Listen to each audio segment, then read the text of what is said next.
Shalom à tous. Alors ici voici une nouvelle audio-vidéo que je fais pour apporter un complément à tout ce que j'ai évoqué sur la destruction du soleil par un trou noir, la destruction des cieux, l'embrasement des cieux qui entraînera donc l'embrasement de la surface de la Terre. C'est ce qui ressort des Saintes Écritures, c'est ce que j'ai expliqué dans mon audio-vidéo. Je vous invite à la regarder si vous ne l'avez pas fait. La destruction du soleil aspirée par un trou noir donc. Et aussi pour voir tous les passages bibliques que je cite, qui sont très clairs. Mais ici, je veux apporter une compréhension supplémentaire, ma compréhension actuelle sur le millénium, parce que par rapport à ces temps-là, il y a quand même encore des choses obscures à comprendre pour certains. Ils ne comprennent pas les temps. Et pour ma part, c'était le cas aussi avant. Hein, il y avait des choses que je ne comprenais pas. Maintenant, donc, je vais vous donner ma compréhension actuelle. Et ici, donc, j'illustre mon audio-vidéo avec une vidéo qui montre l'impact qu'aurait un trou noir qui entrerait dans notre espace. Donc ils parlent d'abord d'un gros trou noir, un trou noir gigantesque, puis d'un plus petit trou noir, qui reste quand même très grand quand même, hein, avec des conséquences un peu peut-être différentes.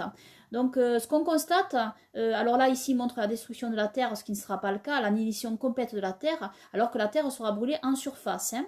Et ce sont les cieux qui vont être embrasés et être détruits. Mais ça c'est Elohim qui gère, hein. Tout dépend du trou noir, tout dépend de la distance, etc.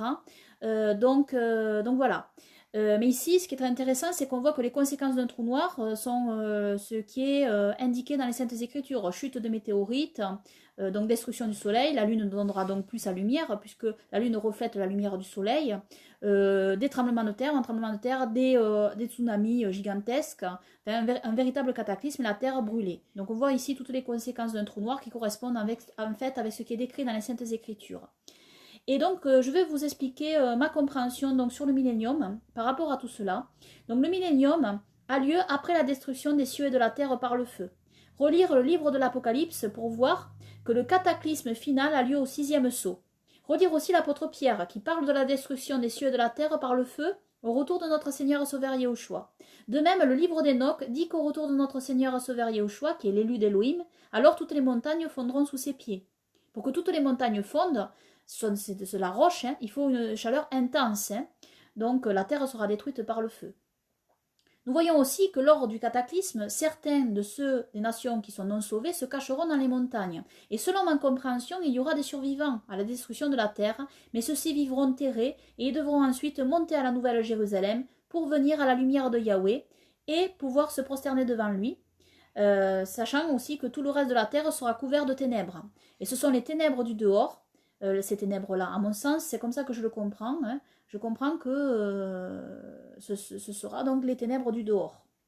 Et alors, s'ils viennent à Jérusalem, et pour ceux qu'Élohim permettra d'entrer dans la ville sainte, car Élohim fera le tri, hein, car Élohim voit ceux qui sont sincères ou pas, hein, et donc il ne permettra pas aux autres d'entrer, ceux qui ne sont pas sincères, mais tandis que ceux qui sont sincères entreront.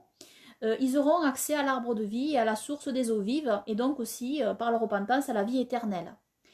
Et tandis que les élus et les saints rachetés qui auront été enlevés, eux auront déjà été semblables aux anges d'Élohim.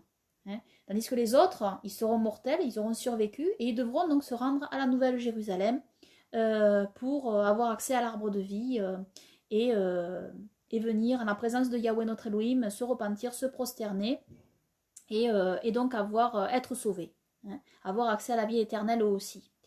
Et donc notre Seigneur Sauveur Yahushua régnera 1000 ans. Puis Gog et Magog, composés de démons, avec Satan, seront relâchés et iront chercher ceux des nations survivantes qui vivent dans les ténèbres et qui, eux, seront toujours dans la rébellion. Et ils viendront faire la guerre aux saints et aux élus. Ce sera la guerre finale des fils de la lumière contre les fils des ténèbres, décrite dans le livre des guerres. Selon moi, le livre des guerres décrit cette guerre finale. On voit très bien qu'il n'y a plus d'armes conventionnelles comme aujourd'hui, hein, que nous avons dans le livre des guerres, puisque les chars d'assaut, etc., fusées, tout aura fondu, toutes ces armes auront été détruites. Donc nous voyons très clairement que la guerre finale sera une guerre différente de ce que nous connaissons aujourd'hui, et ce sera la guerre des fils de la lumière contre les fils des ténèbres, ce qui est dit dans le livre des guerres, et les fils de la lumière, voyons que cela fait référence aux élus, aux saints qui sont semblables aux anges d'Élohim, hein, également, hein.